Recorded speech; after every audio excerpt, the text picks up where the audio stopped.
This week in PlayStation, we're talking about a non-Naughty Dog Uncharted game and what you'd want from it. Discord being on PS5, almost. And of course, Snowbike Mike, the master of hype, has played GT7 in PSVR2. We'll have all this and more because this is PS I Love You XOXO.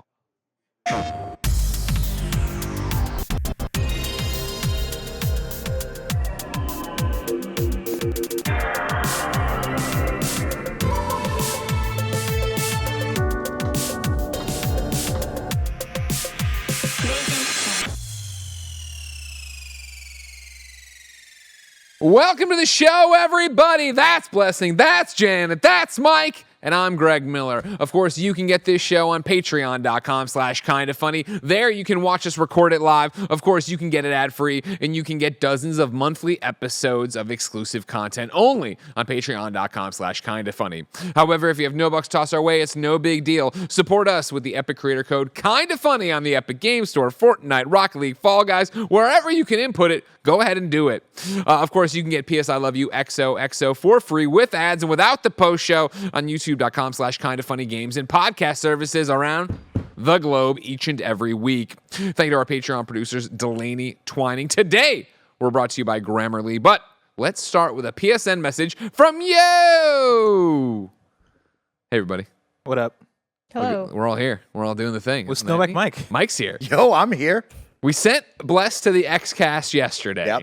Today, Xcast sends us Snowbike Mike. Hello, Mike. Thank you for joining us. Hey, thank you so much for having me on. It's always exciting to hang out with Janet. Shout out to Janet out there. And of course, thanks. Blessing, the new faces of video games. And of course, you, Greg, in that sweet, this is awesome sweatshirt that I love so much. But it's going to be a great day. I'm excited to talk about PSVR 2 and, of course, Gran Turismo 7 in VR. Well, before we get there, we need to start with that brain starter, thought starter. Get percolating in the old mind sphere, as they say.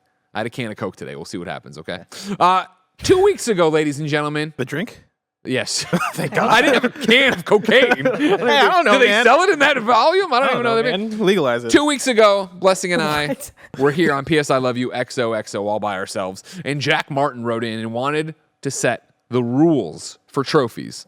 And for you, Mike, trophies, you'd know them as achievements on the Xbox. Thank you. All right? Yeah. We began drafting the 10 commandments of trophies, and I said I will leave 3 slots for you, the KindaFunny audience, to tell us what you want, where you want, and how you want to be. So what we have so far are these 7.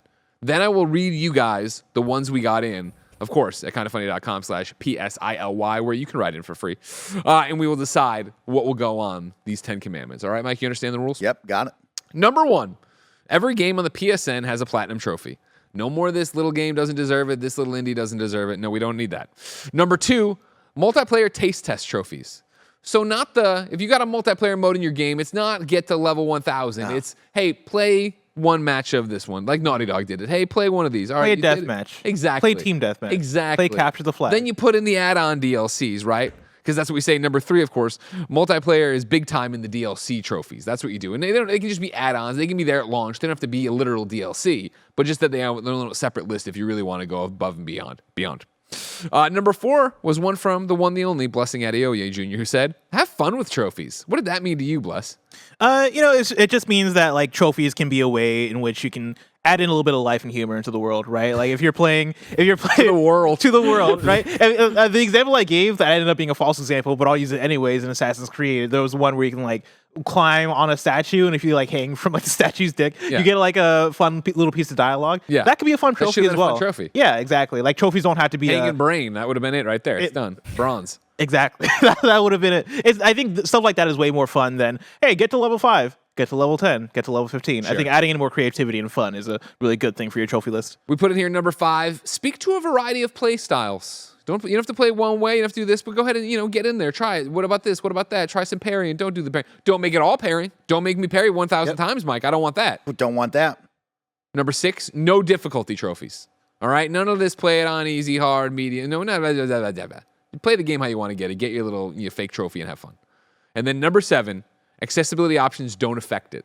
This is one we've talked about before with our friend Steve Saylor, of course, the blind gamer. He wants to play a game, but if you go in there and turn some of the stuff on, in the past, lots of games have been, well, this will deactivate your ability to get any trophies. Lame. We don't want that.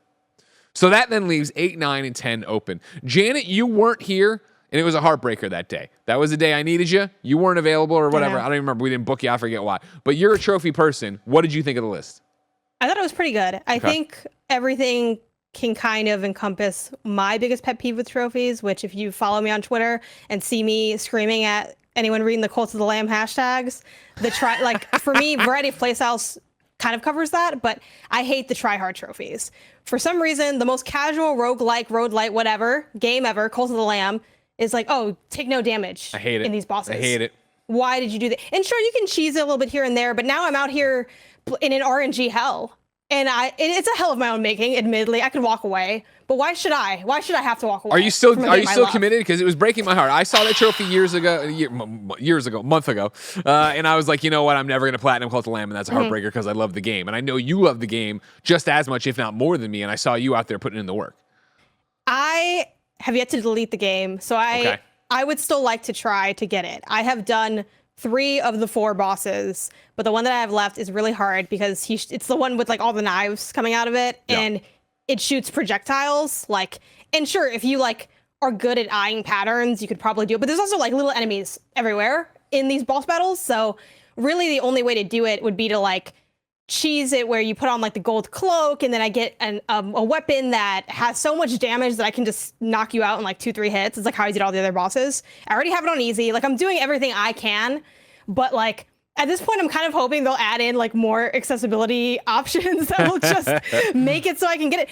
And literally I am the only thing that I can think of, because I'm not going to get good enough, because you have to also then not take damage on the way there, because to beef up the weapon to do more damage, it's every enemy you kill 5% extra damage buff, but if you get hit it goes back to 0. So I have to run through these rooms untouched to hit this boss. It's too much, and I don't want to let it go, because I felt I think I can manage doing some of these, and after I did 1, 2, 3 of them, I'm I got it.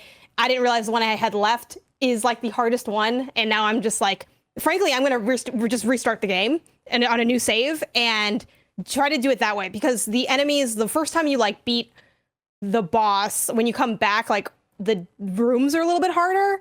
So I'm hoping the rooms the first time are on easy will be easy enough for me to beef up whatever weapon to get whatever damage. But now it's what am I really doing here? This isn't fun anymore. So I'm just kind of But it's to that point where it's just annoying now. Whereas not only is the gameplay annoying, the fact that you have this one trophy that's going to nag at you forever is annoying. I know it well. I regret ever dreaming, that was my mistake. Why did I ever try? Because I knew that. I was when you told me about the trophies, I was okay, I'm not gonna get this platinum. But then what irked me is I have 100%ed so many of the other things naturally in the game. Yeah. I got all the little achievements. I did a lot of the side stuff. Sure, I don't want to play Knucklebones, but who does, right? Everyone wants to be Gwent. No one's Gwent. Anyway, I'm stuck here. And if these commandments were abode, I don't know the past tense of abide, I wouldn't have this problem. So as I said here, 3 spots are open. We have 5 submissions from the audience that I narrowed down. Oh, so many of you wrote in, of course, kindafunny.com/PSILO. Thank you so much. 5 submissions, and then, though, maybe an addendum to one of the ones we've already read, Mike. We'll start there, all right? Maverick with a Y writes in and says, trophy rule from last week's show. No multiplayer trophies. I know Greg wanted it as a multiplayer taste test. However, as someone who rarely subscribes to PS Plus, it's irritating just to have to subscribe to get a platinum. Wow, I never thought about that. I never thought about that either. I never thought about that. You're kind of gating it behind there, right? Yeah, I think I agree with that.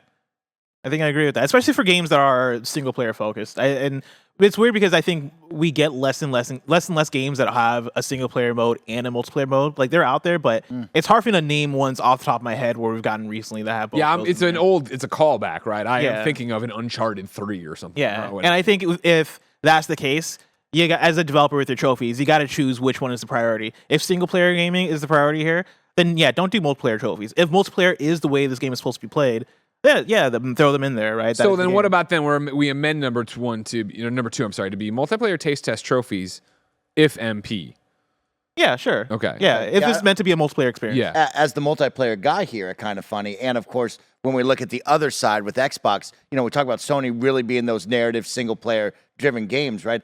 I actually like the idea of multiplayer trophies, right? I'm encouraged by that because if I'm playing a multiplayer game, I would like to work towards some sort of achievement. And so it is tough to be like, oh, let's just turn them off completely. I think the taste test was a nice touch there. I think the taste test is fun, and maybe you elevate that if it's more multiplayer focused. But doing away with them completely does kind of turn me off just a little bit because I do want to chase something on the We'll other keep side them of there. We things. put the if. That'll get it done. I like You know what I that. mean? If it's I a like single that. player, then yeah, don't worry about it.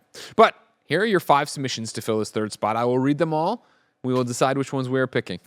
Sean Russell writes in and says, for the Platinum Commandments, how about if your game has collectibles, either have them on an in-game map, or don't require me to get every single one.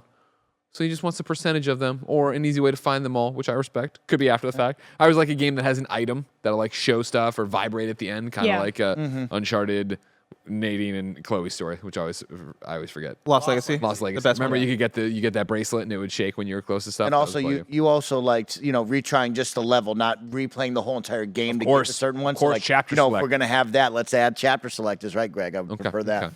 Jack Martin wrote in and said, thanks for reading my question last week that started all of this. Here's my one remaining suggestion. No missable trophies. Yeah, that should probably be top 3. Okay. Yeah, Okay. I think that's a very important one. Well, save it. You got 3 more to hear. All right. Fair enough, fair enough. Don't cast all your votes just yet. Steven writes in and says, my number 1 rule after recently getting the platinum in Returnal is no trophies tied to RNG. That isn't fun. It must be the easiest type of trophy to get bugged/glitched. The platinum in Returnal was fun overall, but the last few were annoying, all because of the random nature of the game. That makes sense to That's me. solid. I don't like it when, I have to wait for something to appear. I would have loved to have Platinum Freedom Wars back in the day, but, you had to get all my guys buffed up to whatever, and so I had to fight this one monster and chop off the very specific arm, and the thing I needed was only going to drop 1 in 16 times. I'm like, nah, I'm not about that. The Returnal example is the exact reason why I never even thought about getting the Platinum in Returnal. Yeah. If it didn't have any element of RNG tied to trophies, Yeah. I would have at least tried because I love that game so much. But yeah, seeing that, I was like, no, I'm good. JB Money writes in to kindafunny.com/PSILYQ can. It says, one rule for a great trophy list is if an online server closes down, all online trophies should auto pop. I love that. my gosh. Love that. There should be no unearnable trophy/platinum. It's my biggest pet peeve. Janet, that got a laugh out of you. Have you been burned by this before? No, I just think logistically, how do you? I mean, I guess you can do whatever, right? Like you can code in whatever to happen, but I don't know. I feel like that's a little bit weird. That's so You into the know? weeds of trophiness. You know what I mean? We can't even get our developers to realize they can have a platinum to be that we're shutting our game down and our servers down. And Yeah. so you need to add a line of code that if you get to the main menu and hit start, it's like the servers are shut down. Also, I think bing, you're asking bing, for a little bing. too much, even in this hypothetical scenario that we are creating. And then Drew Sun writes in for the final submission that could possibly be on our trophy commandments. All trophies should be possible to achieve in one playthrough. They can be super difficult. It can be locked off till post-game, but it's got to be possible. Don't force me to play your game multiple times to get the platinum. It's a surefire way to make me not even try for the plat. It's not fun, and it's not creative. I'm on board with that. Yeah. Yeah. See, I think the chapter select is what I like for that idea. Yeah. Because that gets me around it. I can go get the collectibles I missed. You know what I mean? How we did in Last of Us Part 2, right? Like when I was like, oh, okay, that'll be easy way. A good example the opposite way is like Dead Space, where I did my fun playthrough. And I was like, do I want to platinum this? I was like, oh, impossible mode. Oh, I still got to beat it again. And then again, I'm not playing Dead Space twice more. I mean, Miles Morales, I think, did the same thing, right? Where you have to beat the game but- on New Game Plus. It did. However, you skip the cutscenes and Miles Morales is like a 3.5-hour game. Not that that's, you know what I mean? It's just That's longer. a lot of sure, time. It That's is. time I could Thank be you, using to Janet, get the yeah. other trophies. Like, I hated that aspect of, and Spider-Man did the same thing too, right? Like, Not the first Spider-Man, no. They added Really? New Game Plus as a DLC, so it was Okay, an cool. add-on, so it was an add-on trophy. all right, that's fair and fine. But yeah, New Game Plus, no, I don't know anyone who was excited to run that trophy. The only thing you hear when it gets brought up is that, oh, it doesn't have to take that long though, and even that's multiple hours. Sure, It's that's not fair, that's fair. enjoyable to do, and I don't think I think part of the ethos of trophies is that you kind of gain something out of doing them, whether it's more of a completionist run, you see more of the game, you think of the game in a different way, you have a different interaction with the mechanics. I felt like I don't get anything extra out of playing New Game Plus in Miles Morales, a game that is already not difficult. So it's like, okay, I'm souped up for something that was already pretty easy to get through. I'm getting through it again without watching anything. It feels very needless. It's very chore-like. That also, it ruined my trophy run of that game, where I still need to go back and actually platinum that game. But it was, for me, the thing of, I played through that game the first time, as I was playing through it, doing a lot of side stuff, right? Like playing the game the way I naturally would. And then I took a break, came back, and I was like, all right, let me do the New Game Plus thing. Okay, cool. I finished that. Now I got to do the same side quests and stuff to then get the completion of stuff. Like it splintered off how I wanted, or doing all that stuff in a clean way, where I think having it be the way that Spider-Man 2018 was, where it is, hey, you don't have to replay the game. Just go out and clean up all this stuff. Makes it a lot easier to figure it out. I feel like I've talked about trophies for quite some time in my life. So we have 3 slots. I'm going to let each of you pick one to add to it. So Mike, we're going to start with you. Oh, wow. Thank you so much. Remember, Sean wrote in saying if you have collectibles, in-game map, or don't require them all. Jack said no missable trophies. Steven said no trophies tied to RNG. JB Money said online trophies should auto-pop if the game shuts down. And then Drew said all in one playthrough, achievable in one playthrough. Man, these are all great recommendations and suggestions from the chat and the audience out there. For me, I'm going to lean to no RNG. I think the easy one for me is to go with the one playthrough. I am, Greg, I like to call myself a man of the people. And I think a lot of people have limited time and they have a lot of games to play. And for me to replay Spider-Man 3 different times or even twice is too much to ask. Right? Fair. And so I do want to lean on that one, but I'm going to go with RNG because I can make these two make the difficult decision. I do agree with that, right? There should never be a doubt on, do I get this special drop? Do I get this special pull from some sort of boss? It should be very straightforward, cut, clean, and dry. That's how I want it. So I'm going to add that onto the list. Janet, you weren't here when we assembled the first 7, so I'll let you go next. What would you like to see added? All right, I'm going to go with no missable trophies. Jack Martin Specifically because, yes, from Jack Martin. Specifically because I was looking between that and achieve in one playthrough, and I feel like missable trophies covers some of the pain of inadvertently needing multiple playthroughs. Because one thing if the game makes you do it, and even then it's like not the worst thing in the world and it's such a rarity, but missable, there's nothing worse than like if it doesn't have those other things built in terms of chapter select or whatever, then you have to rerun the entire game and it's like, do I delete the save? Do I not? Do I play on a different thing? It's a mess, so I'm gonna go no missable trophies. All right. And Blessing, for our 10th slot and our 10 commandments for trophies, what do you want to put? I'm going to go with Sean Russell's submission about collectibles, right? Having them either on an in-game map or don't require me to get every single one of them. For me, that second part is the more important part here, right? Where I understand not every single game even has a map to make that happen. But at the very least, I love the idea of collectibles in a lot of games. I don't think every single... it's such a popular thing to make it hey, get all your collectibles in order to get this trophy. And I don't think that's needed. I think that's the easy way to go with it. I think you can find more creative ways of get a few of each collectible, right? Or find different ways to motivate the audience to want to go out and hunt things down like that. Well, I've amended it for you then. So your final 10 commandments for trophies. What's that, Mike? You guys have 10 great ones. Can I add just a little small one onto it? That's Satan's work. Give them to me early. Let's have some fun. As Blessing put, let's have fun. Nothing feels better than starting a game and being rewarded early. I think somewhere in there, give them to me early should be a conversation, right? It feels good to get a couple going early. Sure. I don't want to wait late games. So that's just my one, add that way down to your bottom. I'm playing a game for review right now. I had to check my PSN profiles. It hasn't sunk. Not that it would matter. Yeah. Because you'd see it on PSN profiles. But that was that thing of pretty much out of the intro cutscene. Pop! I'm like, oh, okay, cool. Yeah, let's go. I feel good. I'm in the game. Let's have some fun. Let's see what's up. Your 10 commandments look like this for trophies, not for life. Number 1, every game on the PSN has a platinum trophy. Number 2, multiplayer taste test trophies if it's a multiplayer game.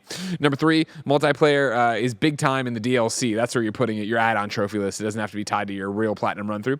Number 4, have fun with trophies. Number 5, speak to a variety of playstyles. Number 6, no difficulty trophies. Number 7, accessibility options don't affect your platinum. Number 8, no trophies are tied to RNG. Thank you, Steven. Number 9, no missable trophies. Thank you, Jack. And number 10, thank you, Sean, and the editor, Blessing Adeoye Jr. If your game has collectibles, don't require me to get every single one of them. Ladies and gentlemen, those are the 10 commandments of trophies as read by PS I Love You XOXO. But for now, let's go to topic of the show. Mike, I'm jealous of you for a number of reasons. Your general winning personality. Thank you. Your yams. And then, of course, now the fact that you've gone and actually played PlayStation VR 2. It's been strapped to your face. It has been. It's sat on my face. You, of course, are an Xbot. You have a blood feud with PlayStation. Yeah. Yeah. Did this turn you around and make you believe in the DualSense? Man, I'll tell you what, I was fighting those triggers while I was trying to go Oh, fast shut on the up. base. God, I hate this guy. Janet, let me tell you what, real quick, Janet. They handed me that controller in the moment that I had to fight that thing. I was like, oh, man, I forgot about this already, you know? Oh, my God. Immediately turned Don't you me have on. like an Xbox Elite controller? Don't you like set the triggers to be harder to pull? And Yeah, but stuff like that's that? just the pull length, Bless, okay? It's not All right. fighting me at all. It's All not right. fighting me. There's some Seems bad crazy. blood brewing already. What? Right? I want to know, even before we get in for the preamble, what was your PSVR experience before this for number one? My PSVR, of course, I splurged, as many of our Kind of Funny Best Friends audience knows. I splurge on many things, and I had the PSVR. I loved games like Firewall, Zero Hour. We you played did. a lot of that. I really enjoy multiplayer games in VR. I think that's a really cool thing. Of course, you have games like Beat Saber, you have other games, but those are really just kind of my touchstones. I didn't play much on the PSVR. I found the headset to be, I don't want to call it weighty, but kind of boxy on your face and real hot, right? Hot. And then if you let it collect dust, it got like kind of this mix of like hot, dusty, kind of, it just didn't feel right on my face. And so I didn't use it as much as I probably should have for the price tag, but I had a fair amount of fun with it. And since then, you've moved over to Quest, right? I've seen you playing Correct. that. I am a big Quest guy. A lot of people here at Kind of Funny know that I am a believer in VR without the cord. This is something I've been yelling at you guys about when we talked about PSVR2, that this can't have a cord, right? VR in the future needs to be cordless. It elevates your gameplay so much. Sure, it deters from the power that you could have coming off your PC or console, but the freedom you feel coming off of that Quest is truly one of a kind, and it is how VR needs to be played. Well, you went in. Yep. You went to the mothership down in San Mateo there to play some PlayStation games. What did you think of PlayStation VR 2? Oh, okay. So we're going to talk about the headset first. Am I allowed to talk about that? You played a game on it, Okay, right? let's talk about it. The Did they headset- say you couldn't talk? I mean, bizarre as fuck. I went in for Software GT, you know what I only. mean? I don't know if I can just start splurting it out. But yeah, I was actually really impressed by the headset. Actually, Yeah. this was a big turnaround from the PSVR 1. This is something where if you are going to jump into this, and we'll talk throughout this conversation about the headset and where do we stand, but this is impressive. This is a very lightweight piece of equipment that is going to rest on your face. I really like the adjustable headband. I liked how you can adjust the actual face mask itself up, down, a good tilt on it. They have a nice dial that will actually move the lenses to fit where your eyes sit on your face. It's really impressive stuff that you get to see. And like I said, it was lightweight. It felt good. It didn't feel hot and heavy on my face, which I really, really liked. And the one cord, sitting down, mind you, I didn't get to stand up and play the Beat Sabers and dance around, but sitting down, the cord is going into the back, so I didn't really feel it. And that was something I was impressed with. I didn't feel the weight tugging on one side of my face at all, which is something that I really appreciate. And so for the headset side of things, I came away impressed by it. And there's some really cool features in this that I really, really liked. Mind you, I didn't get to use the controllers at all. But on the headset-wise, they have this haptic feedback feature that I was really impressed with. This is something we've talked about on the PlayStation controller, right? And now to add it into this headset really elevated the gameplay specifically for Gran Turismo, right? If I bumped into a wall, I would get soft rumbles right above my eyebrows. God. And I thought that was really, really cool because not only is it going to elevate the gameplay and make it kind of fun, but they were also saying it's kind of centering you and getting you back to like, hey, you're not in that VR world. You're still here and present. Might help motion sickness for certain people, which I really appreciated. And it was fun, right? It's not overbearing. It's not going to just rattle your jaw all the time. But when you do feel it, you're going to smile and go, oh, that's a pretty cool little feature I like there. So walking away from the headset, I mean, the resolution looks good inside of it. I was impressed by that. The lenses looked good. Each eye, I mean, it performed. The frame rate was there that I wanted to see. I was impressed with this walking away. Now, of course, the price tag, where you stand as a consumer, that's a different story. But as of right now, with this one experience, I liked what I saw. Okay. So then get into it. What about GT7 in it? Let's talk about GT7. Woo! What a fun time. What a great experience to take, Sony's flagship racing game and put this into VR. The big selling point right here is simple. It is the full game. It is all the tracks, all the modes, all the cars, and one free update the day that PSVR 2 launches. And I think that was the big one right there for me, right? I came in and reviewed GT7 with all of you. I gave it a 4 out of 5. This is a great racing sim. And the idea that you're going to get that total package Mine is split screen because you can't do split screen in VR, everybody, just so you know. But I'll take one eye. Everybody gets one eye. Right? But honestly, the whole package coming in a free update with your headset is a big deal to me. I think that's a massive win. When we talk about buying a headset and now I got to buy games on top of that, you get these small wins. That's a big deal to add to your catalog, your library, to justify that purchase and get you going on games. And GT is the perfect test case for that, right? You get a free update and it's everything. And it is impressive. The game looks really good. It runs really well on the headset. Mind you, I only sat there and played an hour of it. So I got that's a fair amount. 3 races and a whole lot of VR car showroom. I got a question to jump in there with, because you say it looks good. Yeah. How good does it look as somebody who's played a lot of GT7, right? And you reviewed GT7. Yeah. We're talking about VR with the power of the PS5, right? We're talking about GT7 for VR. Does this look as good as GT7 on the PS5? Blessing, it looks as good. Now, I'm not saying like we're 2 inches from a 4K TV, but when we go into PSVR2 GT7 showroom and you and I are walking around the car, we are looking at the car, you can see the differences in the different fabrics moving into the interior, looking at the dashboard, the gauges. You walk out, you can full 360 around every car, and you can see the paint shimmer and shine. You can see the reflections on the opposite sides of the car when other people are passing you. I mean, this was a very impressive looking game in VR, something that, you know, when I look at my MetaQuest 2, it's very cartoony. It's very like, hey, we're in the metaverse type vibe. That's where you get a lot of that. It didn't feel as it felt more grounded. It felt realistic. And that's what I was really impressed with. And when I talk about the game, looks good and runs good, there I am racing on the Nürburgring, right? And I'm purposely slowing down in a convertible, looking all around, looking at outside of the track, looking at the fans on the side, looking at the track itself and just how good it looks. And every car coming by, it was cool. I would track them in each mirror, right? I would see them on the left mirror. I'd see them on the back mirror. And then all of a sudden, I'd see them on my right mirror about to pass me. And it would go from you can see them to now they're in my blind spot and they're passing. And it looked good doing it, which I really was impressed with. Hey, Mike, it's Greg Miller from KindaFunny.com. This morning, on time with the embargo for your preview of this, a PlayStation blog went up, and they put in the bullet points of, it looks amazing, and it does this. They wrote this one. I'd like your feedback on it, right, as somebody who's actually used it. Head tracking is a game changer. While it may sound unremarkable on paper, being able to freely look around during a race with your view untethered from the front of your car provides tangible benefits, both in terms of performance and presence within the virtual world. For example, while driving into a sharp corner, it's possible to look beyond the immediate turn to the rest of the track and plan your next move. This is one of those intuitive, quote-unquote, real-life driving behaviors that feels somewhat uncanny to experience in game.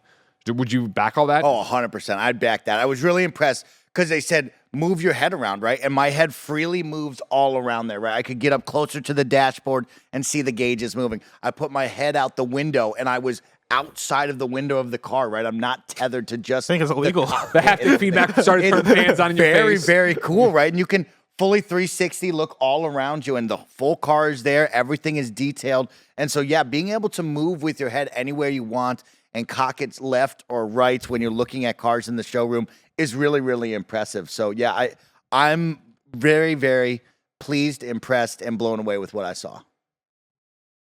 Janet, do you have something to ask? You've been you're away from us, and I can't look at you as easily this show. No, it's all good. Having actually got hands-on with it, do you think it's going to change the trajectory of what you expect for PSVR 2? You know, we've talked a lot on this show about feeling like this might be sort of dead in the water, just from a marketing perspective, from like a hype and library perspective. Do you think this tech could surpass expectations in terms of that? Or is it going to be like the coolest thing that PlayStation takes an L on since the Vita? Oh, man, Janet, okay. For me, I look at this and I think a lot of people that are into the VR world will really be pleased. I think the casual audience will look at it and go, if you experience this, you'll go, oh, it's just more PSVR, right? I think the catalog is what's going to carry this. Because to me, it felt like I was just putting on the PSVR all over again, just like any common headset, right? And it's like, okay, what do you got? Show me and prove to me that it's there. And the tech inside of the headset is there. It looks very good. It runs very good. It is light on your head, right? But on the flip side, if it's only Gran Turismo 7, can I really walk around and tell my friends you got to buy this day one? Outrun 6017 Yep. writes in to kindafunny.com/PSILY, just like you can for free, and says, could GT7 VR be a system seller for PSVR 2? Shouldn't PlayStation market it just as much as Horizon, considering it's a first-party game? Should they be marketing this? Yes, 100%. Do we know that racing titles are more of a smaller market when it comes to the giant gaming audience? Yes, 100%. So I think there's a balance there. But right now, GT7 is a great addition to it. Day one, I need you to prove to me that you got 5 guaranteed great games in the chamber that are up to that level, and of course more and onward, right? But right now, my worry is you buy that day one, and there's limited experiences that will not be pushing the tech forward like GT7 is, right? You have the Horizon game coming. That's going to be cool and pushing it forward. But am I getting a Moss Book 2, right? That's already been out, right? Am I getting games like Cosmonious Firewall High, that's already been out? And that's my issue is You're getting a Beat what's Saber one day. new? How are you selling me What on the this? bat, baby? Let's go. That's what go. you're getting. That's going to be dope as hell. But the headset itself is very impressive. Is GT a system seller? Absolutely not, right? That is not the one thing you're spending $500 on or whatever this price tag is, right? $550. So that's my issue here is what is the catalog? The tech is there for sure. I can stand by that. I'm impressed by the tech. But if you don't have the catalog to back it up, that's my issue right there. What do you use to control? Because you said you didn't use the VR controller. Yeah, so in my 3 races that I did, I used 2 races were with a driving wheel. So they had a lot of like big time, hey, we're GT diehards here. We're going to race on the racing wheel, which was very, very fun. And then on the opposite side, I raced one time with the controller. And I'll tell you, as someone... the regular DualSense. Regular DualSense. Oh, and as okay. someone who has, of course, I don't own a driving wheel like that. I don't get to do the high, like, class racing games. For me, it's like, oh, the controller felt great. Just so everybody's aware. Like, that was still a super fun experience for me. You don't have to go drop another $1,000 on a high-end racing wheel, as you said, Greg. Like, the controller will do just fine. And so I had the DualSense in my hands, and it controlled great. I think the adaptive triggers, of course, as much as I hate them, played well with the game, right? Like, I brought up the haptic feedback on the headset. The triggers playing with the push and pull of the gas and the brake played really well with the game itself. And when I hit a sick drift, when that HD rumble kicked in on the controller and my head is out the window going sideways, it was a fun experience. Now, of course, by the end of my hour, I felt bad for them because I was in a hard sweat. So I don't know how many hours you're going to get out of a VR experience, right? Like for everybody, mileage will vary here, but I was sweating by the end of the hour and probably wanted to turn it off after. Snug Slacks writes into Lay it on me. kindafunny.com/PSILY and says, hey guys, as someone who really wants to drive in VR but got nauseous 5 minutes into Drive Club VR, how was your experience with GT7 in that regard? I'm just curious if the updated resolution and refresh rate will help with any of that, unless you've never had an issue before, of course. Yeah, I think that's the catch, Snug Slacks, is I haven't had an issue with VR since I first tried it in 2015, right? So all of my experiences now I feel really grounded in and feel great playing my MetaQuest 2 and having fun experiences there. This one, I'm giving kudos to the haptic feedback up top. I don't know if that really was the defining factor to ground me and make me feel like, hey, I'm still present, I'm here on the ground, but my whole experience, I did not feel sick. I was in it and having fun the whole entire hour. Just sweaty like a pig. I felt bad handing him back the headset because Now, was it because your adrenaline was spiking, or it got hot on your face, like you were talking about? No, I think it's just a hot room, right? We're in a smaller room. It wasn't well ventilated. I think factors outside of that. I was the 8th person in there, so it's just a hot situation there. That's It's funky. Was the headset like sweaty though? Then when you handed it off, like how nasty was it compared? They cleaned to it very PSVR well, 1? Jen. But I mean, like, well, no, I didn't know it didn't get sweaty. But like, how you talked about like the heat and PSVR stuff. 1 getting like that fog and everything. Like, what was that like taking it off? Did it look disgusting when you handed it over? Of course, there were sweat droplets on the top of the headband, but no, when they first handed it to me, Janet, it felt light, it felt cool, it felt airy on my face. And that was a big difference from that first one that felt more boxy on your face. If many of you remember, it felt like it was boxed up. It felt like it wasn't touching down here, if you really remember. You could look and see that like light bleed by your nose and stuff. This one had a really cool feature where you can kind of like move the headset, tilt it up or down to get it more snug on your face. Nice. And it felt like I was really getting on that. And it still didn't feel like, oh man, I'm like sweating bullets from 5 minutes in. It felt light and it felt good on my face. That sounds good because like I used to play a lot of Beat Saber on PSVR just for a workout, and after 45 minutes of playing Beat Saber, it would be like a sauna in there. And my own like sweat and a fucking like water droplets in my headset would be burning my eyes by the time I take it off. So everything you described there actually has me excited to not do that again. You talked about the head tracking being a game changer and more real or whatever, but Edwin writes in and asks, does the VR experience intuitively make playing the game easier? Between the new controllers, high frame rates, and the ability to look around with ease, does it make the simulation aspect more approachable? Oh, that's interesting. I don't know, because for me, whenever I play these racing games, I'm usually in that out of cockpit behind the car view, right? Like it's a Grand Theft Auto, because that's what I grew up on, right? So I'm more used to seeing more of the track, seeing behind me and controlling it like that. Being in the car, of course, now you have different cars, right? The first one I was in a convertible, I could see everything. The second time I was in a Ferrari and looking through the windshield was this small and it's covered up on that side. So it made it more difficult, but I think there was really cool moments that I couldn't get out of just staring at a flat screen television, right? Sure. Like when I hit that drift and I was moving my head with the car and vibing with it and feeling it, that's, once in a lifetime. You can't get that out of the flat screen. So I think that was really, really special there. Do you plan on playing more of this at launch? Are you getting a PlayStation VR 2? I'm not getting a PSVR 2 at launch. I think the catalog will speak for itself. For me, as like the Xbox guy, and I don't give much love to my PlayStation, sure, I would wait probably a full year to see what the catalog is. But if I were to get one, this would probably be the first 1 to 2 games that I'm booting up guaranteed. Because back to again, has every single car. That's 400 plus cars. Has every single track, every single mode. I can play multiplayer with you three here on the PlayStation team and still be in VR, right? Which I thought was really cool, right? I'm not in some segregated team over there where it's just me and 11 dudes in VRs, right? It's like everybody's together, and so you'll never know. And I think that's a really fun experience, right? And it's a free update, which is the big driving factor for me. We're going to talk about the catalog, I'm sure you guys, over the weeks. What is Horizon coming in at? Is that a $60 title, right? This is free, so I can just jump into it. I need more of those to get me to win over, but I will not be buying this or buying a headset day one. I will use my Meta for the time being because I liked that price tag before they had the price hike. I like the wireless capabilities of this, and so I'm going to stick with this until, maybe it's in the office and I get to test it out. Sure. $60 for Call of the Mountain for Horizon. Tough. Wow. I thought you were going to say $60 to test it out in the office. Like, listen, we got to make our money back on these investments, Janet. All right, I pre-ordered the gosh darn thing for the office. I got to have it ready to go. I understand and I hear you, but keep in mind you will have to buy a PlayStation VR 2 for Ghostbusters: Rise of the Ghost Lord. Oh, I love that. And yes, it's on Meta, but I don't think it's probably gonna have crossplay. So I need the trophies. You need to suck it up. No, great. I mean, why don't you play it on Meta? What? Why don't you play it on Meta? Trophies. We talked about trophies. Did I just fucking stutter, bless? You know what I mean? I will do that with you, Greg. But I'll tell you, is Firewall coming back? Yeah, they're doing. I forget what's the. It's a sequel. Yeah, but it's got a name on everything. Firewall 1 hour. Okay, so if that team wants to call me up and need some help, previewing that game, that's a big deal. Firewall Ultra.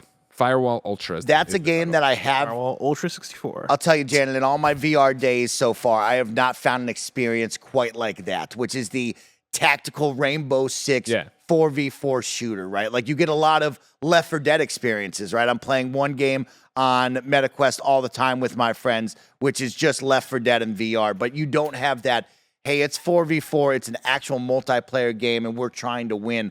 I loved that experience and what Firewall brought to that, right? And I loved having the little air gun that we had, right, with all the lights. That's gonna be the hardest part, right? Is like I'm so stoked for these new controllers. It sucks you didn't get to play with them. Yeah, I really want to know how they feel and I know Tam played when he did his hands-on for us.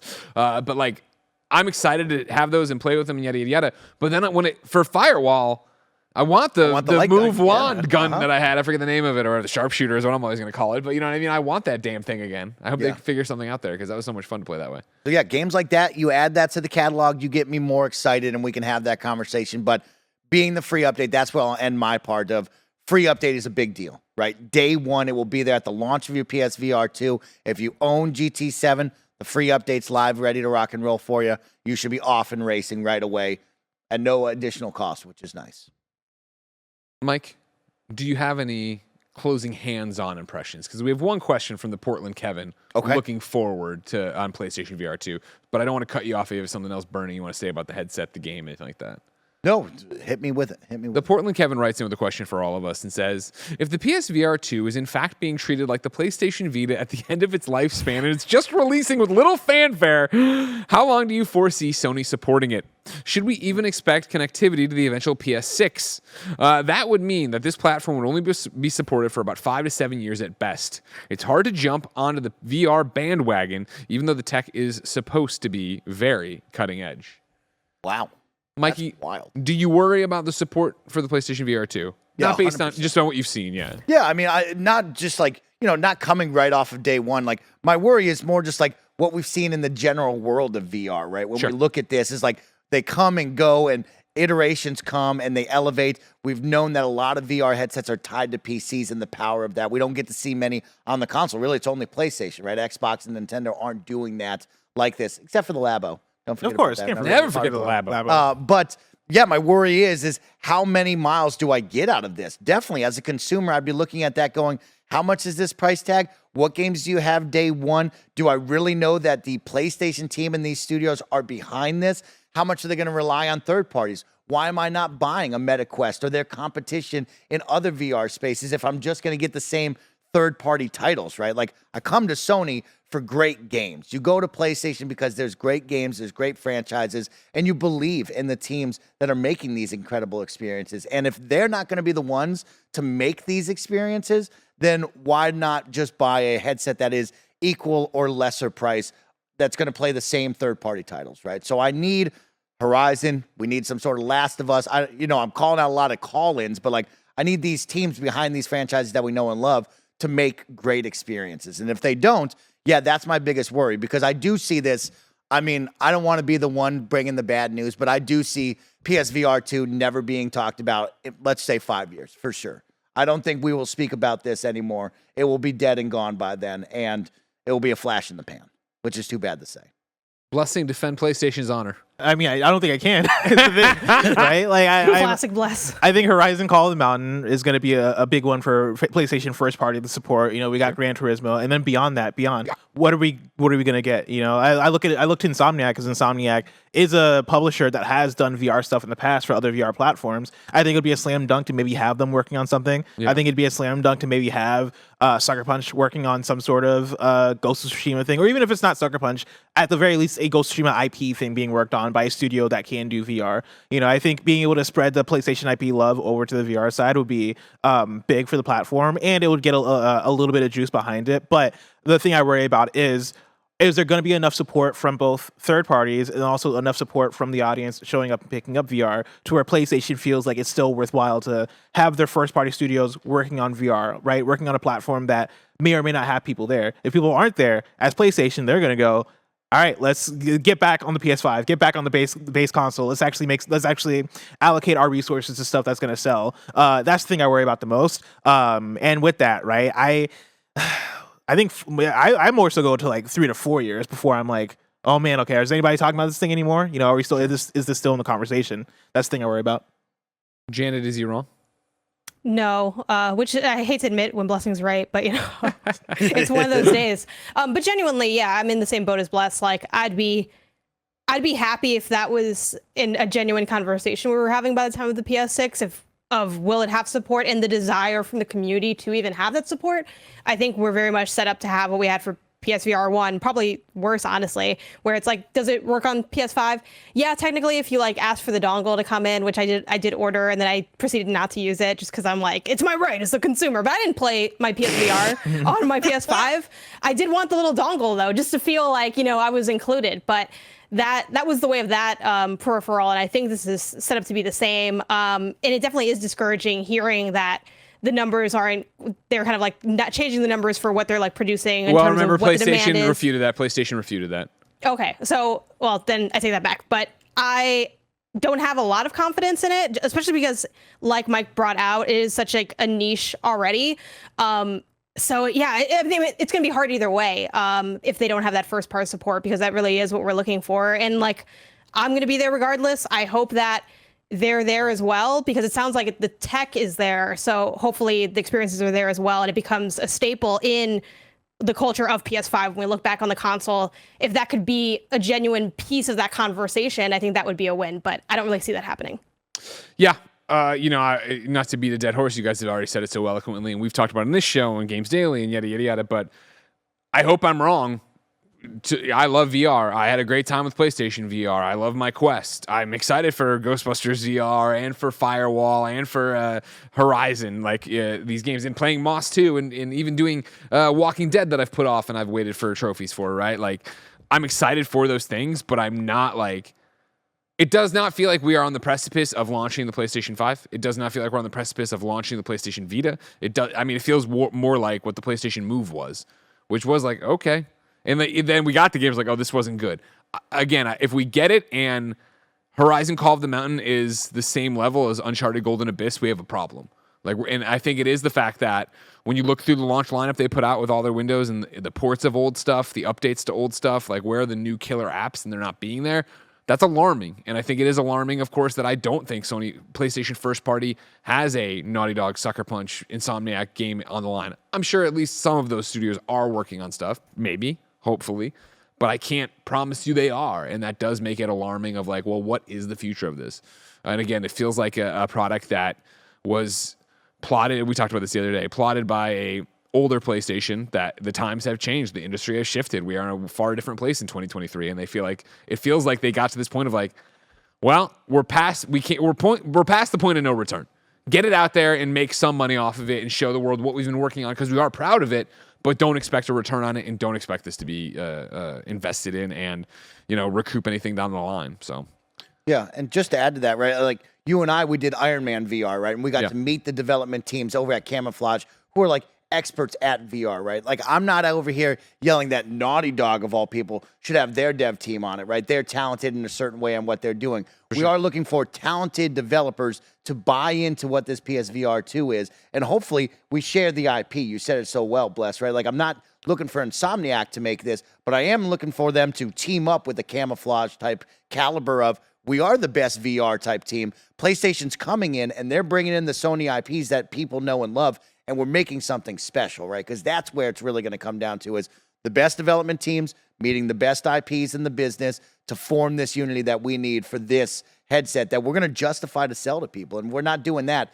It's going to be a big miss. And what's interesting about it, as you talk about that, right, is like, somebody like Camouflage teaming up with Insomniac. Well, Camouflage got bought by Meta, right, because Meta was trying to make VR games.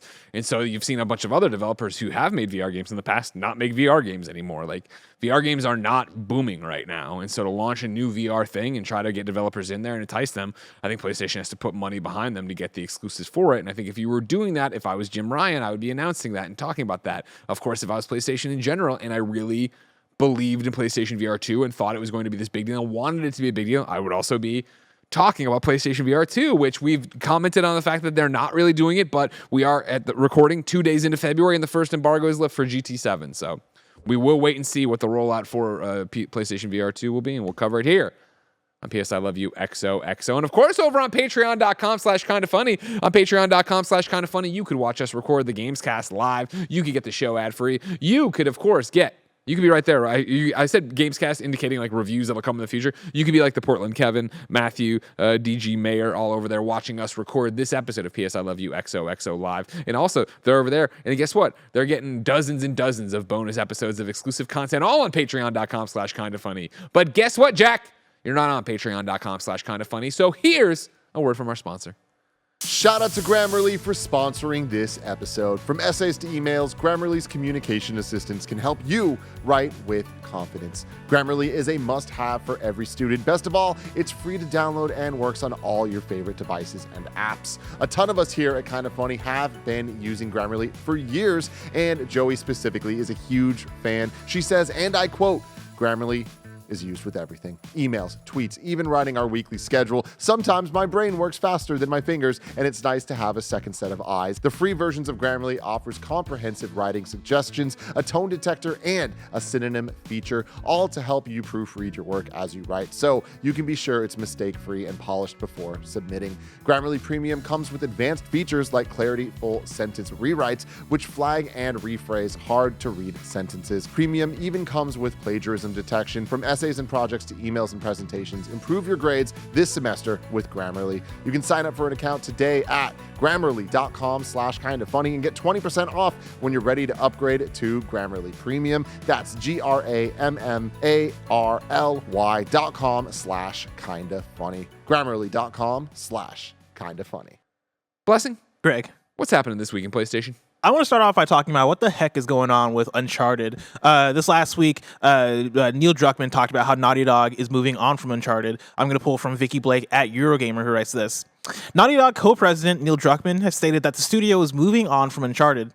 In an interview with BuzzFeed, he explained, quote, "For us, Uncharted was insanely successful. Uncharted 4 was one of our best-selling games, and we're able to put our final brushstroke on that story and say that we're done. We're moving on," end quote. Following this, and this is not the article anymore, this is me, we got a new ad from PlayStation that could maybe hint toward Uncharted or something else. This is Ethan Gotch at Kotaku, and as I read through, Barrett, I have the link to the ad that you can pull up as the video. Sony may have just teased its next Uncharted game in a new commercial about a supposed end to the PlayStation 5 console shortage. In between vignettes for announced games like Spider-Man 2 is a brief clip. Spoilers! Spoilers For Uncharted 4 about to hit, Spoilers. ladies and gentlemen. Spoilers! This is your chance. I see the comments all An the time. almost 8-year game. It doesn't matter, Barrett. They get mad no matter what you spoil. Also, the Legacy of Thieves collection came out. Go play it. There's a brief clip of a woman carrying a torch through a cave, and fans think it might point to a new Uncharted game starring Nathan Drake's daughter, Cassie. A post over at the PlayStation blog even says that the new PS5 ad, quote, hints at the breadth of extraordinary experiences, end quote, available on console, and goes out of its way to dare players to see if they can, quote, spot all the game references, end quote. The woman in the cave, who at one point can be seen blowing dust off a mysterious artifact, appears to be the only part of the commercial that doesn't correspond to a currently announced or released PlayStation exclusive. So my question to you three, is Uncharted a fair guess for what this is? Janet. I mean, I think it's a fair guess. I don't know if that is what this is. But certainly just because they said they're done making Uncharted games doesn't mean that someone else can't make an Uncharted game. And I mean, we've talked a lot about, will there be more Uncharted? Do we want more Uncharted? Oh God, do I think that's what this is? I feel like if I have to pick one, I'm gonna say no, but I don't think it's like a wild guess to have. And I feel like I was talking about this the other day, like on Twitch or something, and I mentioned it's kind of like, if you are familiar with the Bible and that story of God will never destroy the earth with water. It's like, why do you add the with water part? Like, it's like it just kind of feels like there's something that remains. So I don't know. I'm gonna vote no, but if this was Uncharted, that would not be shocking at all. It would be more shocking if there wasn't a new Uncharted game ever down the line. I feel like I won't be comfortable that Uncharted is fully done until we've had like a lot of years, just because it is such a beloved IP, and you've seen plenty of studios pick up IP like this. Like, there's definitely money to be made, I think, still on Uncharted, and for that reason, it wouldn't surprise me if a studio wants to take up the mantle and have their own spin on that series. Mike, is this a fair guess for Uncharted? Oh, 100%. I think that's definitely a fair guess. It's pretty interesting because I see these PlayStation commercials and I rewind back to the day when they had everybody in the boat, right? Reminiscent of the historical painting. And it's like, that's just their vibe, though, right? Like, strive for greatness or like find greatness, whatever the one I put out there a long time ago, right? It's like, that's their vibe. And so seeing that, sure, maybe you could put it over to Uncharted, but in all honesty, it could just be them discovering that new PlayStation 5s are now available because we haven't sold enough, you know? But for me, Uncharted is different, right? I always see Uncharted. That is a staple. I want Uncharted, right? And those style of games, Tomb Raider and Uncharted, are, time defined. They're ageless. They're always going to be in the video game world, right? And my worry for me is I want more Uncharted's, but if it's not Naughty Dog, does the team making it have the juice, right? And that's what made Uncharted so special, was Naughty Dog figured out the formula. They took what Tomb Raider was before with these fun exploration, third-person action adventure games and really dialed that in and made something great with an awesome story and incredible gameplay, right? If the Uncharted legacy is to continue, right, without Naughty Dog, this team has to have the juice, right? Because if it comes out and it's just half-assed and not as good, that's really disappointing to me because I am a big Uncharted fan. That's what I come to PlayStation for. I love this epic adventure that we see, right?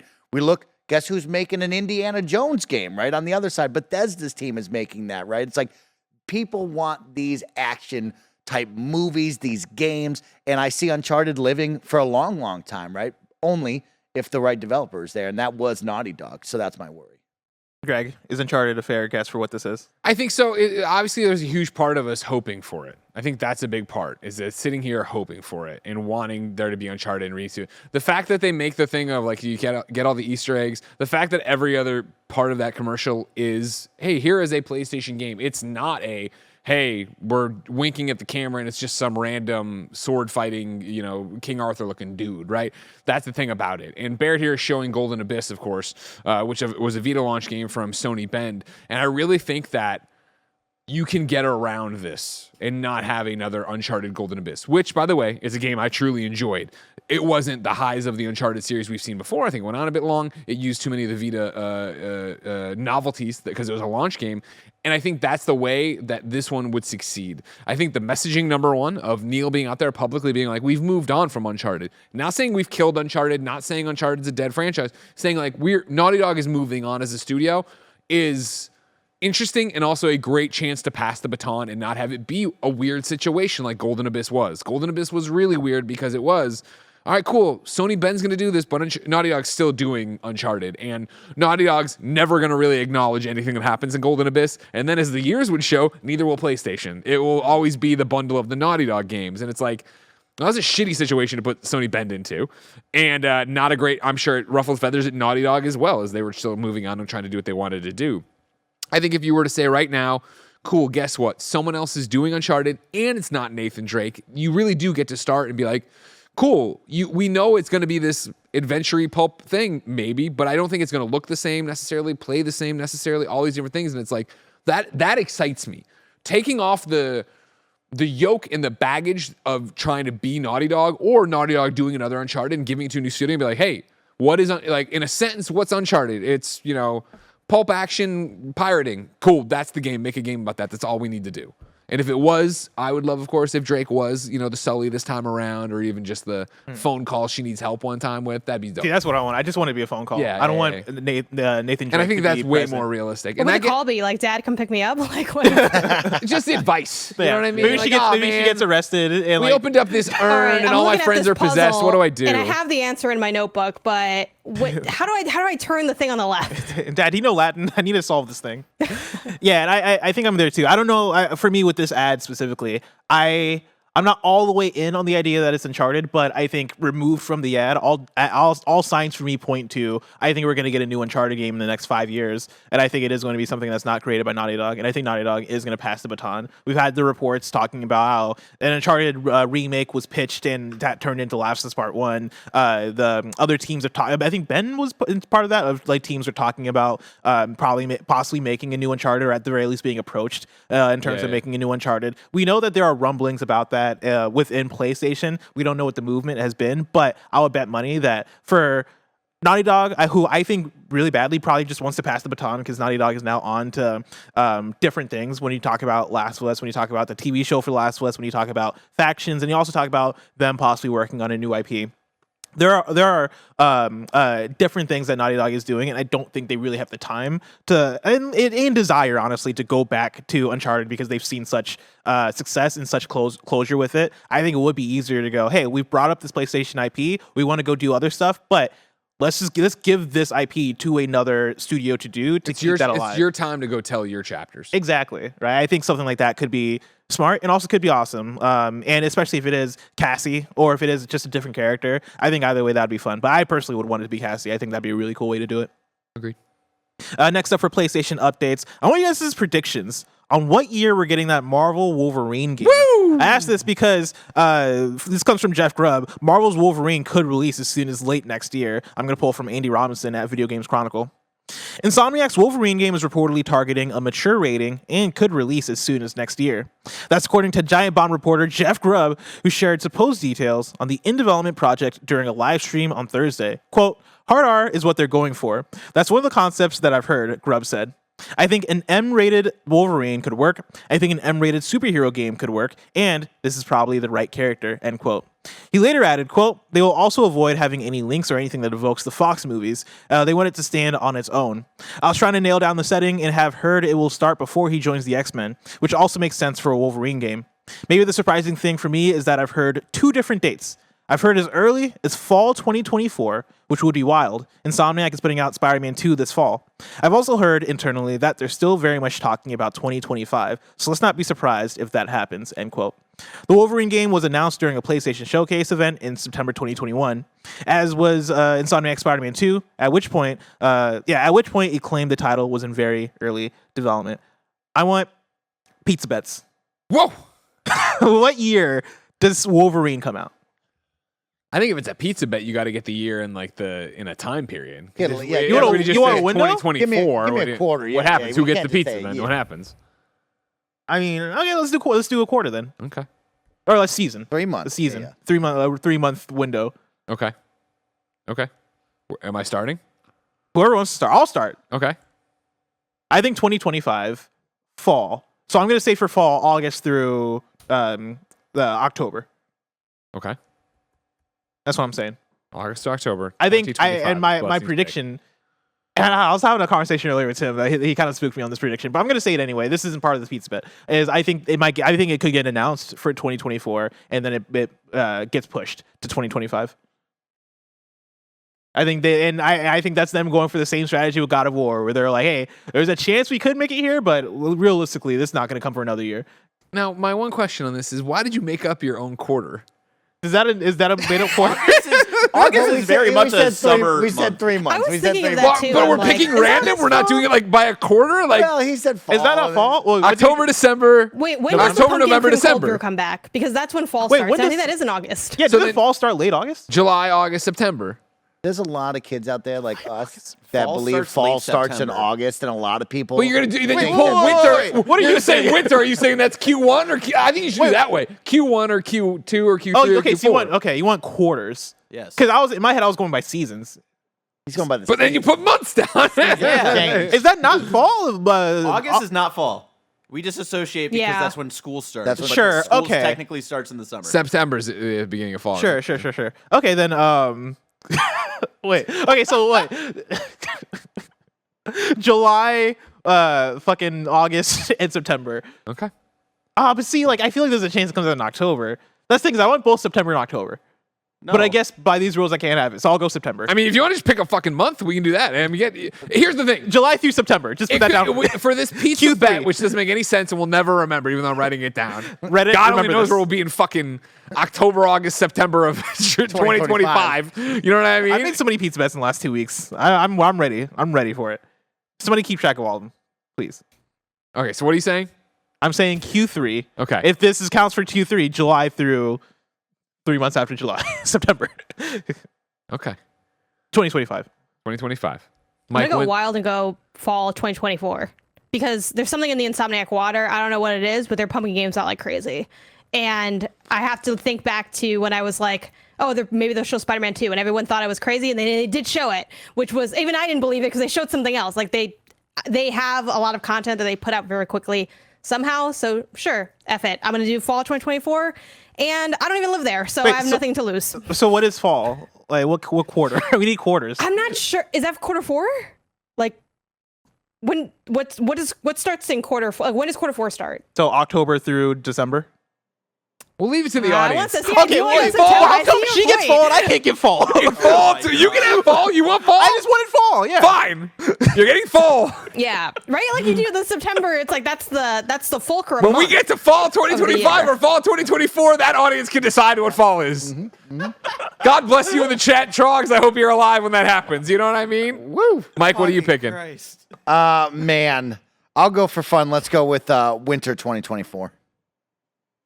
Now, when you say How is winter it different? 2024, are you saying just like what, the holidays into you take the... your heavy jacket out. Winter 2024. I get the 3 months: October, November, December. Okay, cool. That's winter 2024. Oh, October's winter to you? Halloween Well, is that's winter? Q4, right? Wouldn't that be Q4 if it's going Q1 is We're January playing fast to... and loose with these If timelines. August is I'm seeing a fall lot for of things in you this doc. guys, then October should be winter. I'm going to be the Debbie Downer just to try to play the odds, and I'm going to say June 2026. Oh my God, Greg. You're that's mad, a man. long, that's I a long don't way believe away. in Far Jeff away. Grubb as far as I can throw him, and you've seen how much hair that man has, all right? And especially, they haven't announced anything. He's heard they're trying for fall of next year. Great, good. I'm sure a lot of people are trying for that. They aren't going to hit it. And you get to 2025, like, well, we haven't announced a date. Why don't we just keep going? That's my guess. That's what I'm saying. So Bless you're is- just going for the month of June? Yep, I'm Just one going- month. And then what that means is I get double toppings, right? It's a double fair. topping pizza bet. Bless right. says fall 2025. Janet says fall 2024. Mike says Q4 2024, and I say June 2026. This is so chaotic. All right, cool. And just to be clear, fall starts at the end of September. Blessing. Just want to let you know.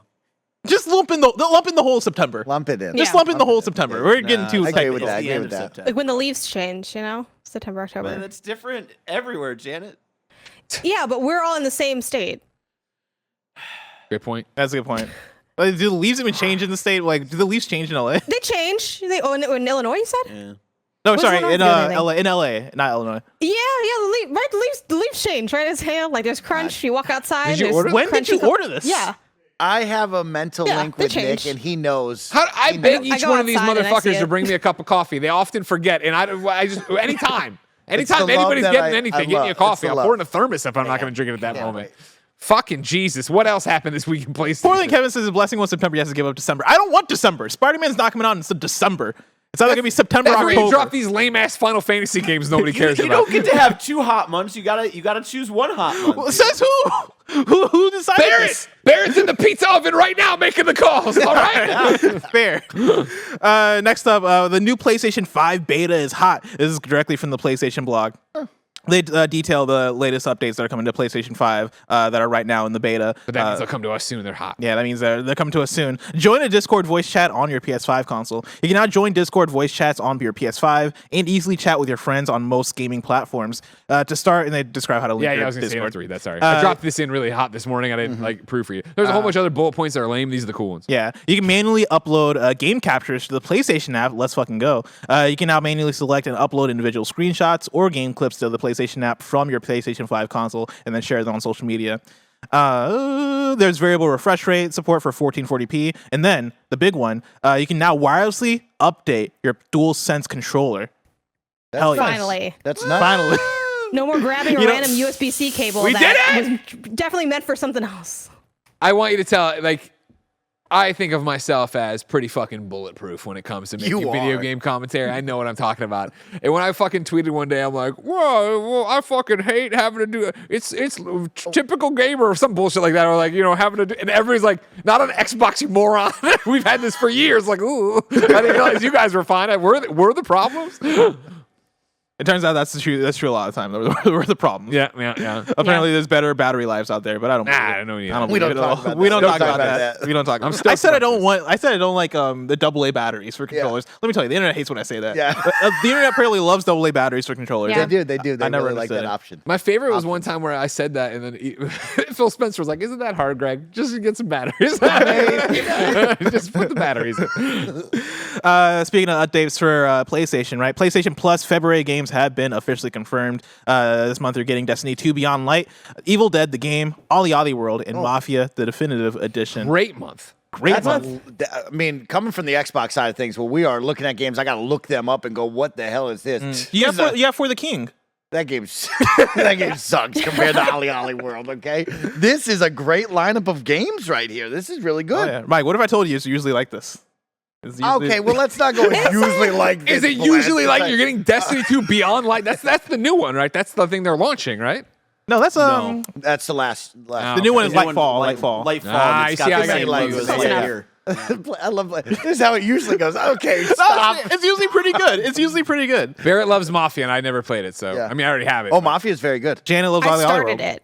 Yeah, and I started Mafia, but I never finished it. I started on I got a copy from GameFly back when I was trying GameFly out, and I just didn't have time to finish it. But now I can. Guy just shotgunned somebody at the altar. They don't fuck around with the Mafia. And then alongside the announcement of the February PS Plus games, Sony confirmed the PS Plus collection will be discontinued on May 9th, 2023. Salute. But you can claim the games before then, Yes. and then have them. But you as have long to as do you it have, through a PlayStation 5, people have said. Yes, and you have to. Okay, let me know if I'm understanding this correctly. You claim them, but to actually play them, you do have to have an active PlayStation Plus account. Yes. Sounds right. Oh man, maybe. yeah, that sounds right. Yeah, believe because that is that's how correct. that's how like It's one of regular those. PS I Plus saw works. people flipping out about it, and I was like, number one, I can't believe it's been around this long. I thought for sure this is something they would have turned off in 2021 after a year of the PlayStation 5. Like, this is just a reward for buying it and having it ready to go. And because this is like, they're like the library of like, what was it, 15, 13? It's like the starter pack. PS4 the like games. onboarding kit. This isn't any of the for PlayStation PS5. Plus free games you get every month. This was the big drop of it you could do. Cool. Okay. And so if you haven't done it or haven't been able to, I get it. But now just find a PlayStation 5 through your friends and log in and claim them all and you're done. It's over. Okay. It's interesting. Why wouldn't we just live them on in perpetuity, right? You know So what I that mean? you'll Like, buy them and probably buy the remakes of them. I guess. Yeah. You So know you what I won't mean? hear it one They're more all- time of like, we've why just- would I buy Last of Us Part 1 when I have it for free from the thing? It's like Why do they sound like 1920s The villains? I don't know. question is, I We have have it to for free settle on the that thing. down. Is it worth it to buy the other one? Well, there you go. Anyway, redeem Okay. those I games. believe there are probably. I think most of those games, if not all of them, are on PlayStation Plus Extra. Okay. I'll take a look. I'll take. You a said guess. that during the show the other day, and no one corrected you. No, so but you're yeah, probably nobody right. corrected You're me, so probably I think right. I'm right. Okay, you're bulletproof. Yeah, come at me. And then lastly, for PlayStation updates, MLB The Show has a date. This is George Yang at IGN. Sony San Diego announced that the game will launch on March 28th, 2023 for PS5, PS4, Xbox Series X, Xbox One, and Switch. MLB The Show will also be headed to Game Pass on release day for the third year in a row. Third year in a row. Big deal. Of course, you have the Bash Bros here, Mike and Barrett, who love my God. MLB The Show. And this has been a blessing, right? This is coming from someone who loves sports games, has been on the Xbox side. I've been struggling with baseball games. I mean, I'm playing RBI baseball. I'm playing Super Mega Slug baseball. They all suck. And we were blessed to finally have Sony San Diego bring us the absolute best We had baseball 2K game. for a couple of years, all right? Mike? That is true. It was a But 2K baseball game? there was. Oh, There yeah. was. And they used Oh. to offer $1 million if you could pitch a perfect game. On Wait, was online. that them? I always thought that was That was MLB The them. Show. I No, remember no, that. that Did was anybody them. ever do I it? think I think one dude did it. And his wife Nice. watched him do like 700 games. It was like, you got to stop. if I type remember shit. correctly, 2K was the one that was around for a while, and then MLB The Show came in, and then Okay. Stole the thunder. stole the thunder, and then 2K kind of like fizzled out. Because I remember seeing like the commercials for the pitch a perfect game. Exactly, thing, that's first person 2K. to do it. And yeah, as someone on the Xbox side and just a sports fan in general, you all know, you've heard it before. This is not only the best MLB simulation because it's really the only one, but it is top tier, probably the best sports simulation game there is, right? Like this Wow. really makes FIFA, Madden, NHL, Watch your mouth. NBA 2K. I mean, That's I know the you thing. love them, but I'm being for Don't real. make Like, me and Bless get good this at baseball is just to the be best like, sports I disagree. simulation. I don't know if you you've can seen me buy. in the last month and a half, but I'm dealing with an addiction right now, and that addiction is FIFA. But I respect that. It's the truth. Sony San Diego puts out an incredible product. Will they ever put it in VR? Because I want to go up to bat in VR and swing my DualSense controller. You know what? I want you to put it out there to Jim Ryan and the team now. Let them know that that's a perfect VR experience that probably should be worked on because truly, Blessing, that is something that should be added to a PSVR situation, even if it's a batting cage to start off, home run derby, right? Like these are things that should be be in the conversation of, hey, this is what we want on this PSVR 2. You have the best baseball simulation. Figure it out. Let's go. That's a perfect call. Yeah, and have fun with it, which I think PlayStation really needs to do, especially with the show and MLB kind of leveraging their hand to be like, hey, you got to put this on other platforms. You got to put this on Game Pass. You can't put it on your own service, though, for whatever reason, probably because of whatever deal that they have with Game Pass. But yeah, with it being kind of the best simulation out there, when it comes to like yearly iterations, it is one of the ones where it's like, all right, do I need to be buying this every single year? Probably not, and stuff like that, because it's just like tiny little like updates here and there. So That is it's true. a weird one. So yeah. Ladies and gentlemen, we go to Mobile, Alabama on May 6th, 2010. When Wade McGilberry bought a new baseball video game that offered a cash prize to the first pitch of a perfect game, his wife urged him to skip work and stay home and play. He didn't listen to her, but things worked out anyway. On his 5th try with Major League Baseball 2K10, McGilberry achieved the elusive feat and won $1 million in 2K Sports Perfect Game Contest. 5th game, wife told him to skip work and give it a try. That's amazing. What a story. She told me if I was going to be serious about this, that I should stay home from work and play the game. I decided to go to work anyway. Amazing. Good job. Hell yeah. Now it's time for PlayStation Picks. This is where we talk about what's coming out this week and the games each of us has picked to play on PlayStation. Starting with the drop, this week we're getting Power Wash Simulator, Season, A Letter to the Future, SpongeBob SquarePants, The Cosmic Shake, Football Manager 2023, and then Deliver Us Mars. This one I have a description for because this is a lower key one.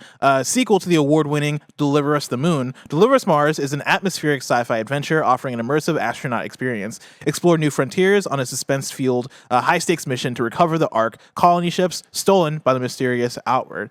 You might know Deliver Us Mars if you're a Patreon supporter, because over on the Shit List, our podcast or our show where we talk about the top 10 lists that are out on the internet, I believe we talked about the top 10 astronauts in video games. And it was a rough list, but I believe their number one was the astronaut from Deliver Us the Moon. Yeah. And so if you want to play as an astronaut, that's highly regarded. The footage from this trailer has looked like 3 different games at different points. There was a 4th right there. I thought it was Returnal for a moment, and then it quickly turned. I was like, nope. Then it looked like The Sims. Then it looked like, what the hell's gone now? It looks like Lone Echo. Like, what am I playing? They're gonna deliver Mars. Gotta deliver Mars. PlayStation Picks. Who wants to start for what they picked to play on PlayStation? I'm gonna start with Greg. Hi, how are you? What up? Nothing. Playing a game, doing a show. You know how it's at. Real quick, a way long time ago in chat when I referenced getting a trophy when I started a game for a review or whatever, somebody's like, did Greg ever confirm what game didn't have a platinum that he was bitching about the other week? And that was Season. Oh, I saw Season, A Letter to the Future here. Well, that was one of the ones that kickstarted the whole fucking goddamn it. Tell them you want a platinum in your game. Season totally deserves a platinum, even though it's a game I don't adore. But it's a good game. Yeah, it's a game that would benefit from a platinum. Exactly. Because that's a game about like collecting images and just going around existing, all that stuff. We're already in the throes of review season, so of course I worked on Dead Space all last week for the review that we did last week, and then since then I did restart Last of Us Part 1. I got, the bug of HBO is on me of like, I want to go through and play this again. So I started that up, but that was a couple nights ago and I was pretty dang tired. So I went to bed real quick. And then yesterday, and then when I got home last night, I was really, really back into Ghostbusters Spirits Unleashed. They dropped a new DLC that has a new map to run around and play. There's a new ghost type that's a Twitch drop. And then they also have this really cool thing, something to grind for, of you can get shells for your equipment now to make them look like different equipment, and they have the real Ghostbusters gear in there, so you can go through and get a real Ghostbusters proton pack and Eternal Wand and PKE and stuff. And they've added a bunch of other stuff in there that since I played last, so like shortcuts mics so we can get to stuff quicker, new customization options. You can like manipulate the face, there's patches for your jumpsuit and stuff like that, flight suit. I love hearing that. I mean, Greg, you and I could talk for hours about these games, right, as a service and how do you keep it going. And I'm glad to hear something that you love, which is Ghostbusters Unleashed, right? Like, how does that content keep rolling out? Because you and I talked about it. It's like, you got to hit it, right? Yeah. The moment you get that spark, you got to keep that fire lit. And if you start to let it dim and not put content out, not have a roadmap, not get people excited, you start to slowly fall off. I like the Twitch drop you brought up. My worry, of course, is like, locking that character only behind a Twitch drop, that's a different conversation. We didn't, you just it's a skin. I think it's just a skin for one of the ghosts you already. But like, that's a smart move, right? Because we talk, a lot of these multiplayer games are driven by the Twitch audience, this live streaming culture we now have, right? And if you don't have people with the biggest and baddest streamers playing your game and engaging them to get it right, like we see it with Call of Duty and Apex, like there are certain ways to get game codes for that game to jump in early, right? You have to watch. That's a great way to get people engaged, so I like that. Yeah, I joined Bruce Green and Hang Time yesterday on Bruce Green's channel, and he was on the front page doing it. It was like 7,000 people watching us play Ghostbusters or whatever. What's interesting, especially on and God bless you and the Xcast for having your moment of remembrance for Rumbleverse. Of course, a game taken before its time, but you guys had a great conversation about games as service, and you just mentioned it with Ghostbusters, and I think it's important to call out that Ghostbusters is not a games as service, and it's important to call out that I wish to God it was. Like, I wish there was a monthly battle pass. I wish there was all this stuff, a reason for me to go back. Because if you remember at launch, we played the shit out of it. Yeah. And I obviously adored it because I'm a Ghostbusters super fan. But the trophies were bugged. So coming back this time for this DLC drop, I popped a whole bunch of trophies. And last night I went home and I was just on the grind. I didn't play with other people. I was just doing private matches, collecting things, doing this, doing damage, break, to get my trophies going. And the whole time I was playing, I was like, man, I wish there was something monthly for me to come back and do. But I understand they're instead doing the DLC drops where it's like, all right, cool. Now there's a new map and this and the other thing to go do, which I like. And it does work, right, for me personally, of like, I'll get in, I'll do it all, and then I'm going to be done, and I'll wait till they do something else. But yeah, that's a conversation I've always had, and maybe you guys will have it one day, is on the Xcast, I've always wanted to have a conversation of what is a games as service to you, right? I think there's such a blurred line. And right, like there's a true games as service. There's, oh, that's not a games as service, but it feels like that. And that was on the precipice of us looking at Outriders, right? And like, Sure. what is that game? And they were very much, we're not a the games as team was like, service. we don't know what we are, but we're kind of this, but we're not that, right? And it's like, I always wanted to sit down with the Xcast crew and all of you are KindaFunny and be like, what is a games as service to you? And like, bring up 10 games like Blessing has done before and go, is that a games as service? And see who raises their hand and who doesn't. Because it is such an interesting conversation right now in 2022 or 2023 of like, what is that to you? You know what I mean? So, yeah, okay. I like that. I'm glad that it's getting content, though. Me too. Janet, what you picked to play on PlayStation this week?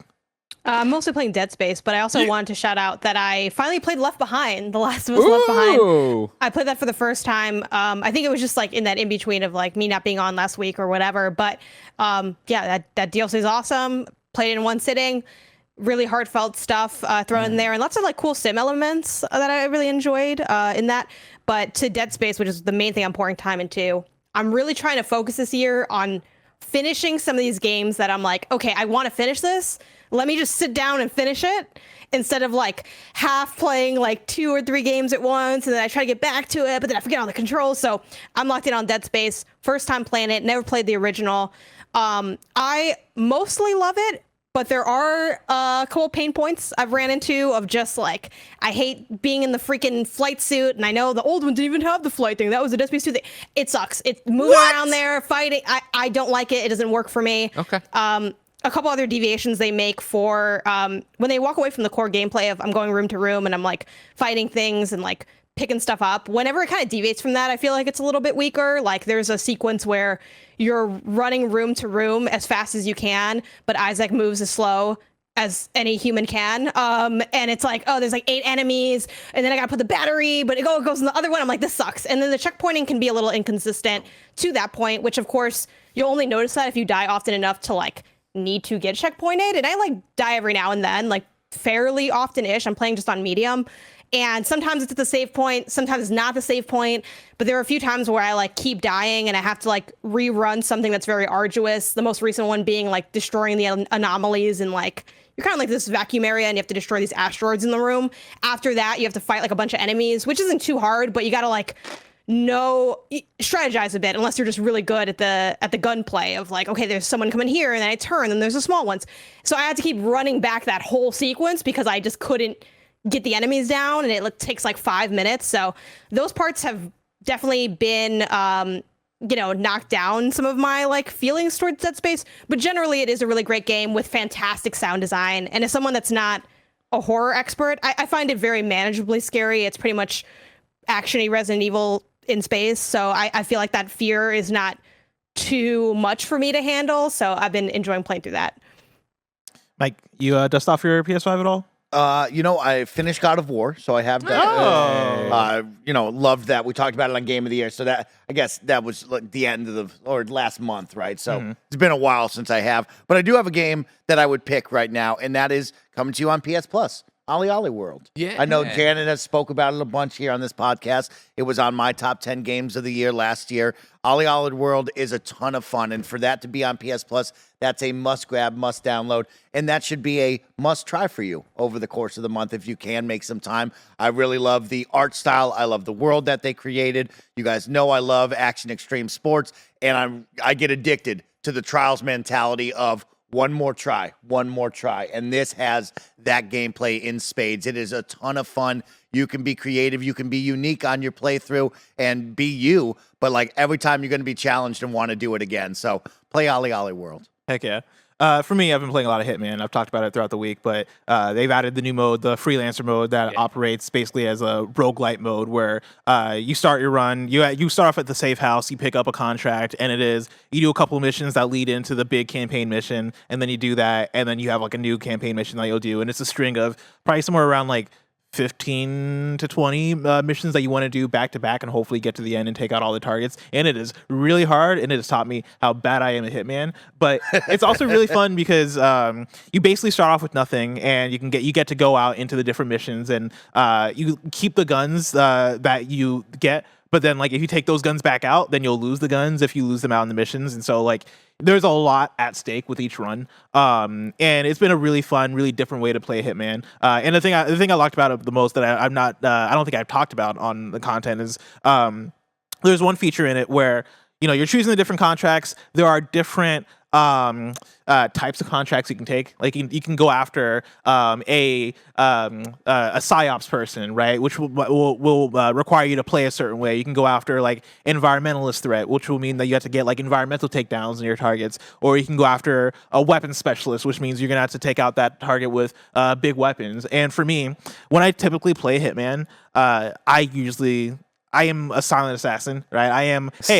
I want to until it all goes to shit. Yeah. Nick Scarpino method is right. Exactly. But I would consider myself a lot more careful, right? When things go to shit, I am, all right, like either I'm going to die and restart, or I am going to get back into hiding and do everything over again. I very much like to get the silent kill where I do the fiber wire and do all that stuff. And that's how I played through most of the Hitman games. This Hitman Freelancer mode, with them adding in the objectives that are, hey, you're going after an explosives person, and so you're going to have to get this kill using an explosive.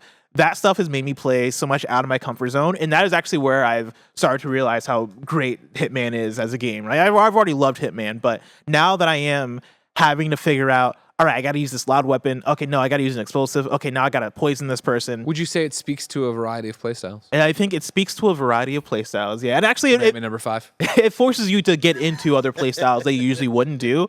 And I've been realizing how bad I am at the game, but also I've been actively getting better at the game because now I've opened up my playstyle more into going, all right, if I want to do an explosive, I have to do X, Y, and Z thing first. All right, if I want to get this knife kill on this person, okay, this area over here that I can lure them to is consistently more quieter than the other areas. I'm really learning a lot of the environments, learning a lot of the mechanics a bit more deeper than I would traditionally playing through Hitman 1 and 3. And so if you're somebody who is interested in playing the freelancer mode, I would say definitely check it out. It's hard, it's difficult, but also I think it's really fun and really satisfying to play. And so that's what I've been spending a lot of my time with.